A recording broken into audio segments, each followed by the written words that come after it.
In this video we will see that post-structuralism. Okay, in previous video we talk about the Jacques Derrida and deconstruction. So deconstruction theory follows the theory of Derrida's deconstruction. Now post-structuralism is a label formulated by the American academics to denote the heterogeneous work of series of mid 20th century French and continental philosophers and critical theorists who came to international prominence in 1960s and 70s. Now what is post-structuralism? Post-structuralism is an intellectual movement. So structuralism, it is different from post-structuralism. Post-structuralism writer denies the structuralism, which argued that human culture may be understood by means of structure or model on language that differ from concrete reality and from the abstract ideas. Because structuralism talk about the language, but the post-structuralism, it is about the text. So the third reader that mediate between two writer whose works are characterized as post-structuralist. अगर post-structuralist में include किया जाए तो कौन कौन आते हैं?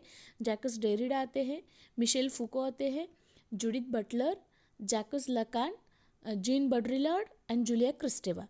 इन the post-structuralism approach to a textual analysis. अगर स्ट्रक्चरलिज्म की हम बात करते हैं तो स्ट्रक्चरलिज्म बिलीव करता है that is related with the language and the binary opposition. But जो पोस्ट स्ट्रक्चरलिज्म है वो बाइनरी अपोजिशन को डिनाई करता है. The reader replace the author as the primary subject of inquiry and this displacement is referred to the destabilisation. Now there can be no meaning which is not formulated and no language formulation anywhere beyond language. Every sign refers to every other sign adequately. So the post-structuralism begin with the Jacob Derrida's who adopt notion of Saussure's difference and the deference. Now the two different word, difference and the deference. Now difference, it means there is a change or something new, but here deference means the continuation. So the post-structural is exactly the same as deconstruction, only the difference is that deconstruction is only applied to the literary sense and post-structuralism covers the every sphere of life. In which, in post-structuralism, today we will see the writer, famous author Gayatri Chakravorty Spivak 1942. She born in 1942. सो आज का हमारा video का main है Gayatri Chakravorty Spivak. Gayatri Chakravorty Spivak born in Calcutta, British India on 24 Feb 1942. Is a university professor at Columbia University and she is best known for the essay Can the Subaltern Speak. वो जानी जाती है उनका famous essay Can the Subaltern Speak, which was in 1988, which is controversial essay by her.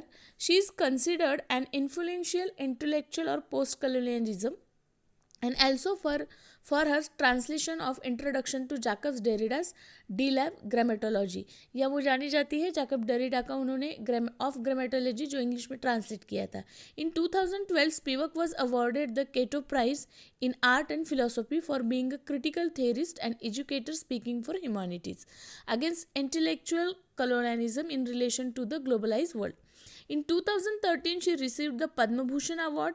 Spivak is known for her cultural and critical theories that challenge the legacy of colonialism in the way readers engage with the literature and lecture. In her dissertation, advised by Paul Deman, was on W.B. Yeats and titled Myself Must I Remark, The Life and Poetry of W.B. Yeats. She was briefly married to the Talbot Spivak in 1960, who wrote the autobiographical novel The Bride Over the Traditional Gold. उनकी marriage हुई थी टेबॉल्ट Spivak के साथ 1960 में, जो खुद writer है. Autobiographical novel है उनकी the bride over the traditional gold, which deals with the early years of the marriage. In March 2007, Spivak became a university professor at Columbia University, making her the first woman of color to achieve the highest faculty rank. Then her critique of post-colonial reason in 1990 was also explore how major work of European metaphysics जैसे Kant and Hegel not only tend to include the subaltern but for their discussion but they actively prevent. Now the subaltern is a term जो उनका Can the Subaltern Speak जो है, वो ये subaltern जो है वो पहले किसने क्वाइन किया था? तो subaltern was coin by the Antonio Gramsci. Keep in mind subaltern ये जो वर्ड है वो एंटोनियो ग्राम्सी ने क्वाइन किया था. It means the population which are socially political and geographically outside of the homogenic power structure of the colony. Now, what is a subaltern? Subaltern, which is a socially, politically, geographically outside of the homogenic power structure of the colony or the colonial homeland. Imagine that communities was coined by the Benedict Anderson School. So, post subaltern, those are the suppressed or oppressed or the colonial area. Then the post-colonial theory and post-structuralism main interest. Then the subaltern history of ideas, deconstruction, feminism and Marxism. In critical theory and post-colonial, subaltern refers to the population that are socially, politically outside of the homogenic power structure of colony. And then from Antonius Gramsci's work on cultural hegemony, that strategic essentialism, it is a major concept in the post colonial theory. उसके बाद हम देखते हैं Antonio Gramsci की work on cultural hegemony, जो एक बहुत major concept है पोस्ट कॉलोनियल थ्योरी का. It was introduce in 1980. ये इंट्रोड्यूस हुआ था 1980 में by Indian literary critic and theorist Gayatri Spivak. It refers to a strategy that nationalities, ethics groups और minority group can be used to present themselves while the strong differences may be exist between the member of the group. मतलब जो rich है, aristocratic है, या जो जिनके पास power है, they always suppress and rule the subordinate people. And then the idea also comes up regularly in queer theory, feminist theory, deep studies, and this specifically in work of Lewis, French philosopher, Agri, which refers to the mimes epistemology performance. Now in the we will see the important work of Spivak. Gayatri Chakravarti Spivak's famous works are In Other World, Essay in Cultural Politics, then A Critique of Post-Colonial Reason Towards a History of the Vanishing Present. Then third is that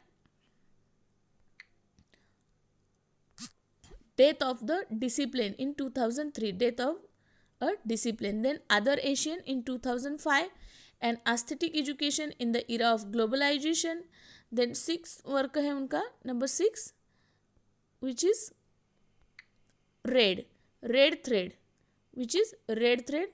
And after that, Can the Subaltern Speak, which was a very famous work in 1988. Spivak used the character of Bhuvneshwari Budri to describe the humiliation of women through the self-immolation or the sati practice in the post-colonial period. In this video, Spivak in this essay, Spivak described the subaltern can't speak. According to her, as soon as the subaltern tries to acquire a voice, they must move into the dominant discord to understood.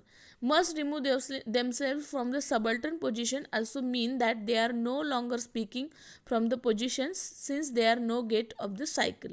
Thus, the Spivak conclude that subaltern is a silent position. They can't speak.